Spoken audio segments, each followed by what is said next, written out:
మదనపల్లిలో నేచర్ వ్యాలీలో premium villa flat owner కావడానికి కింది నెంబర్లను సంప్రదించండి. నిన్న రాత్రి రాయచోటిలో ఘోర సంఘటన జరిగింది.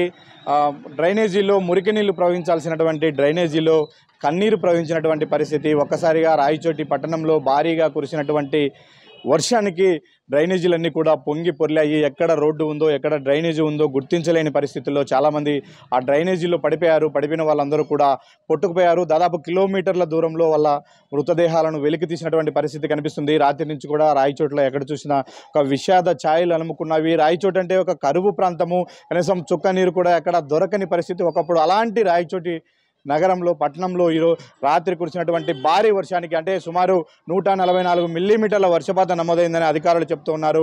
అంత భారీ వర్షపాతం కేవలము 2.5 గంట పాటు కురిసినటువంటి ఆ వర్షానికి మనం వెనుకవైపు ఉన్నటువంటి ఇలాంటి డ్రైనేజీలన్నీ కూడా పొంగి పొర్లాయి. పూర్తిగా అవి రోడ్లు డ్రైనేజీలు మొత్తం కలిసిపోవడంతో ఒక ఏడేండ్ల పాప యామిని అనే 7 ఏళ్ల పాప 1వ తరగతి జరుగుతుంది. ఇటువైపు నుంచి స్కూల్కి వెళ్ళి తిరిగి వచ్చే ప్రయత్నంలో మనం వెనక వైపున చూపించే ప్రయత్నం చేస్తున్నాము. ఇటువైపునున్నటువంటి స్కూల్కి వెళ్ళి తాను తిరిగి వస్తున్న ప్రయత్నంలో భారీ వర్షం నమోదైంది. ఆ భారీ వర్షపాతంలో ఇక్కడికి చేరుకున్న తర్వాత పాప ఇదే డ్రైనేజీలో ఇక్కడికి చేరుకున్న తర్వాత అంటే రోడ్డు మీద నడిచే ప్రయత్నంలో కనీసం ఎక్కడ ఉంది ఏందనేది కూడా తెలియదు. ఆటోలో వస్తున్నటువంటి ఆ పాప ఆటో బోల్టా పడడంతో కింద పడింది. కింద పడినప్పుడు వేగంగా వస్తున్నటువంటి వర్షపు నీటికి ఈ డ్రైనేజీలో పడింది.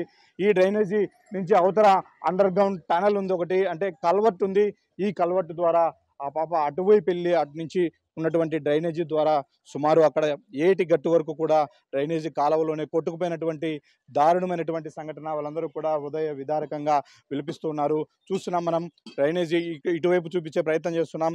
ఆ పాప అటువైపు డ్రైనేజీలో పడిపోయినటువంటి పాప అదే డ్రైనేజీ వాటరు వేగంగా రావడంతో ఇటువైపు కొట్టుకొని వచ్చే ప్రయత్నం చేసింది. మనం విజువల్స్లో చూపించే ప్రయత్నం చేస్తున్నాం. ఇదే డ్రైనేజీ వాళ్ళు ఇప్పుడు ఈ పైన ఉన్నటువంటి గచ్చు మొత్తం కూడా కొట్టి చూస్తూ ఉన్నారు ఎలా వచ్చింది ఏందన్నది. పాపను ఐడెంటిఫై చేయడం కోసం నిన్నటి నుంచి కూడా అధికారులందరూ తీవ్ర ప్రయత్నం చేశారు. ఎట్టకేలకు పాప మృతదేహాన్ని గుర్తించారు. మీకు మరో ఆశ్చర్యకరమైనటువంటి సంఘటన చూపిస్తాను. ఇదే అండర్ గ్రౌండ్ లోపల ఉన్నటువంటి డ్రైనేజీలో పెద్ద బైకులు కూడా కొట్టుకొని పోయాయి. ఆ బైకులన్నీ కూడా 1 కాదు 2 కాదు 10ల సంఖ్యలో బైకులు డ్రైనేజీ లోపలే ఉన్నాయి. ఇంకా కూడా వాటిని తీసే ప్రయత్నం చేస్తూ ఉన్నారు.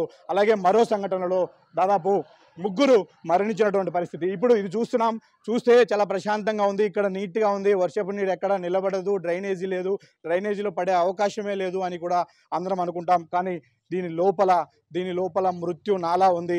దీని లోపల ఒక పెద్ద డ్రైనేజీ ఉంది. ఆ డ్రైనేజీ సిస్టంలో పడినటువంటి పాప కొట్టుకొని వచ్చింది. చివరకు ప్రాణాలు కోల్పోయింది. ఇక్కడ దాదాపు ఇళ్ళకి కూడా నీరు చేరినటువంటి పరిస్థితి. ఈ డ్రైనేజీ పూర్తిగా రాత్రి సమయంలో పొంగి పొర్లింది. ఈ డ్రైనేజీ ఇక్కడ ఈ రోడ్డు మీద మనం నడుస్తున్నటువంటి ఈ రోడ్డు మీద మోకాల లోతు నీళ్లు ప్రవహించినటువంటి పరిస్థితి. మనం క్లోజ్గా విజువల్స్లో చూపించే ప్రయత్నం చేస్తున్నాం. ఇది డ్రైనేజీ స్ట్రక్చరు. లోపల ఎంత డ్రైనేజీ ఉందో చూడొచ్చు. ఎందుకంటే ఇక్కడ డ్రైనేజీ టర్న్ అవుతుంది. టర్న్ అయ్యే ప్రయత్నంలో అటువైపు పైనుంచి వచ్చినటువంటి నీళ్ల వేగానికి ఇక్కడ మొత్తము కూడా పడిపోయింది. గోడలన్నీ కూడా పడిపోయాయి. లోపల క్లోజ్గా విజువల్స్లో చూపించే ప్రయత్నం చేస్తున్నాం. ఒక బైక్ లోపల ఉంది. అంటే బైకులు కూడా లోపల డ్రైనేజీలోనే కొట్టుకొచ్చినటువంటి పరిస్థితి. 1 కాదు 3 బైకులు డ్రైనేజీలో ఇక్కడే పార్క్ చేస్తున్నారు. ఈ రోడ్డు ఒక్కసారిగా కుంగిపోవడంతో ఆ బైకులన్నీ కూడా డ్రైనేజీలో పడిపోయాయి. ఇప్పటికీ కూడా ఆ డ్రైనేజీ వాటర్ యొక్క వేగం తగ్గట్లేదు. అంటే ఎంత భారీ వర్షం నమోదైందో. కేవలం 2 గంటల పాటు కురిసినటువంటి వర్షము నలగరిని బలి తీసుకుంది. ఇదే రాయచోటిలో పట్టణంలో ఎప్పుడు కని వినియోగమైనటువంటి సంఘటన. అన్న, ఏం జరిగింది? మనతో పాటు ఇక్కడ ప్రత్యక్షంగా ఈ కాలనీకి చెందిన వాళ్ళు ఉన్నారు. ఏం జరిగిందన్న? నిజానికి రాత్రి ఎన్ని గంటలకు వర్షం వచ్చింది? ఎంతసేపు పడింది? 7:30 సార్. రాత్రి 7:30 వచ్చింది వర్షము. 7:20 ఆ మాదిరిగా వర్షం స్టార్ట్ అయింది. 7:30కి ఎగ్జాక్ట్గా ఆటో వచ్చింది. అక్కడ వెహికల్ వచ్చింది. 6 మెంబర్స్ ఆటోలు ఉన్నారు. ఎగ్జాక్ట్గా 6 మెంబర్స్ ఉంటే 5 మెంబర్స్ మేమైతే కాపాడేసినాం. ఓ బాబు వచ్చేసి పట్టుకోవడం జారిపోయేసి ఆటోలో ఉన్న వ్యక్తులు డ్రైనేజీలో పడడం అంటే ఆటో ఆగిపోయింది సార్. పిల్లలు దింపడంలో కాలువలో దింపేశారు. కాలువలో దింపడం కాలువేదో రోడ్డు ఏదో కూడా తెలియకుండా ఫ్లోయింగ్ ఎక్కువ సార్. ఇదంతా మొత్తం క్లోజింగ్ కదా సార్. ఓపెన్ ఉంటే నీళ్ళని వాటర్ ఫ్లో అవుతాయి. వాటర్ ఫ్లో కావడం వల్ల మొత్తం అన్ని ఇళ్లలో మొత్తం షాపులు, మా షాపులలో అయితే మొత్తం సుమారు ఓవర్ఫ్లో అయిపోయి సుమారు లాస్ సార్. ఒక్కొక్క ఇళ్ళలో అయితే మొత్తం నడుముల్లోకి నీళ్ళు వచ్చేసినాయి సార్. ఈ పెద్ద కాలు అనేది ఓపెన్ ఉంటే కన్నా నీళ్ళు ఫ్లోయింగ్ వెళ్ళిపోతాయి. ఎక్కడ కొత్తపేట, రామాపురం మొత్తం ఎక్కడ ఉండే మొత్తం మురికి కాలువ నీళ్ళన్నీ మొత్తం ఇక్కడ తిప్పారు సార్. ఇక్కడన్నీ తిప్పినప్పటికి ఏమవుతుంది, వాటర్ ఫ్లో ఎక్కువ పోదు, లోపలంతా డ్రైనేజీ బ్లాక్ అయిపోయింది. డ్రైనేజ్ మొత్తం బ్లాక్ కావడం ఏమవుతుంది, స్టక్ అయిపోతుంది. మిగతా అంతా మొత్తం వాటర్ ఫ్లో అంతా పైన వచ్చేసింది, మొత్తం ఫ్లోయింగ్ అంతా పైన వచ్చేసింది. మొత్తం పిల్లలు వచ్చేసి ఇంత నడుములో వస్తే పిల్లలు ఎలా పట్టుకోగలుగుతారు? ఇప్పుడు 6 మంది పిల్లలు ఉన్నారు, 6 మంది పిల్లల్లో 5 మంది పట్టుకోగలిగినారు. ఆడికి చుట్టుపక్కల వాళ్ళు మొత్తం ఆగినారు, మొత్తం చుట్టుపక్కల పిల్లలంతా పట్టుకునేసి సుమారుగా 5 మంది అయితే పట్టుకున్నాం. భారీ వర్షంలో కూడా సాయం చేయడానికి ముందుకు వచ్చాను. తర్వాత ఒక మెంబర్స్ వచ్చేసి జారు ఇడిచిపోయింది పాప. ఇంకా జారు ఇడిచినప్పుడు మొత్తం ఆడికి లోపల కాలువలో దిగి ఒక దారకాన్ని చిల్లరంగా తిప్పడం, ఆ అప్లోడ్ అయితే కాలువలో కూడా దిగేసాడు. దిగే చూసి వాటర్లో అప్లోడ్ కూడా ఊపిరి తట్టుకోలేక అప్లోడ్ కూడా బయటకు వచ్చేసాడు. ఇంతగా మేము సతపోరాడి ఈ మొత్తం ఈ కాలువ అంతా బ్లాక్ కావడం వల్లే సార్ ఇదంతా ఇష్యూ. ఈ ఎప్పుడు జరగని ఇలాంటి సంఘటన రాత్రే జరిగిందంటే ఎందుకు జరిగిందంటే వాటర్ ఫ్లో పోయేదానికి అవకాశం లేదు సార్. మొత్తం డ్రైనేజ్ అంతా మొత్తం బ్లాక్ అయిపోయింది. ఈ పక్క ఈ నుంచి ఆడ వరకు సార్ మొత్తం డ్రైనేజ్ అంతా బ్లాక్ అయిపోయింది. బ్లాక్ అవ్వడం వల్ల మొత్తం ఆడ నుంచి వాటర్ ఫ్లో వచ్చిందంతా మొత్తము ఈ పైకి వచ్చేసినాయి.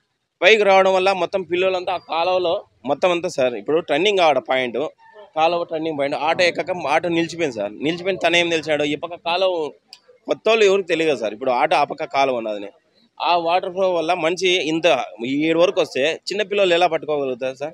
ఆ కాలువలో మొత్తం సుమారుగా 5 మంది మెంబర్స్ 5 మెంబర్స్ కాపాడి ఆ పక్క మొత్తం తీసుకుపోయి అటు సాయం చేశాను. ఒక మెంబర్స్ వచ్చేసి జారి ఇడిచిపోయాడు, ఆడికి జారిపోయినా అని చెప్పి మోకలు వేసి మొత్తం సుమారుగా లోపల పోయి చూసినాం, జారి ఇడిచిపోయి వెళ్ళిపోయా సార్. ఈ డ్రైనేజ్ ప్రాబ్లం వల్లే సార్ మొత్తము.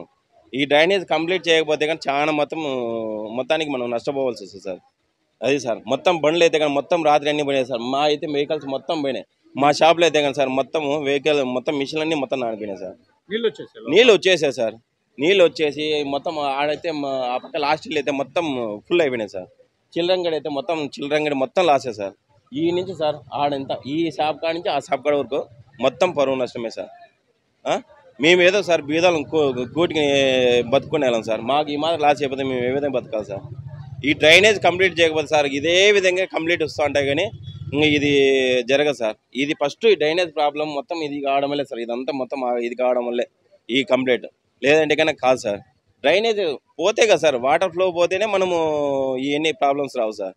మొత్తం జరిగినటువంటి సంఘటన చూస్తే 5 మంది ఉన్నారు, ఆటోలో వచ్చారు. ఆటో అక్కడ ఆపి దింపే ప్రయత్నంలో పాప ఆటోకు రైట్ సైడ్న తిరిగింది. పాప అయితే రోడ్డు ఏదో డ్రైనేజ్ ఏదో గుర్తించలేని పరిస్థితి. అప్పటికే మోకాళ్ళ లోతు నీళ్లు మొత్తం కూడా రోడ్డు మీద బ్లాక్ అయి ఉన్న పరిస్థితుల్లో రోడ్డే అనుకొని ఆటో దిగింది. పాప అయితే దిగడమే తను కాలువలో దిగింది. అప్పటికే నీరు వేగంగా కాలువలో డ్రైనేజీ కాలువలో ప్రవహిస్తూ ఉండడంతో ఆ పాప కొట్టుకొని వచ్చింది. ఈ విధంగా డ్రైనేజీలో వెళ్ళింది. కేవలం ఇలాంటి వర్షపాతం గతంలో కూడా రాయచోట్లో నమోదై ఉండవచ్చు, కానీ ఎప్పుడు కూడా రోడ్డు మీదకి రాలేదు. కానీ కారణం ఏంటంటే కేవలం డ్రైనేజీ స్ట్రక్ అవడం వల్లే. డ్రైనేజీ మొత్తం బ్లాక్ అవ్వడం కారణంగానే ఆ నీళ్ళన్నీ కూడా రోడ్డుపైకి వచ్చాయి.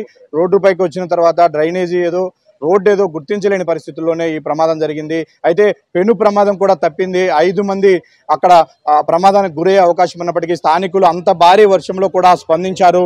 వాళ్ళందరూ కూడా ఉన్నటువంటి మిగతా నలుగురిని కాపాడే ప్రయత్నం చేశారు, కానీ పాపను మాత్రం కాపాడలేకపోయారు. ఆడికి పాప కాలువలో లోపలికి వెళ్ళిందని ఒక యువకుడు లోపలికి వెళ్ళి తీసే ప్రయత్నం చేశాడు, కానీ అతను కూడా ఊపిరాడక తట్టుకోలేక బయటకు వచ్చినటువంటి పరిస్థితి.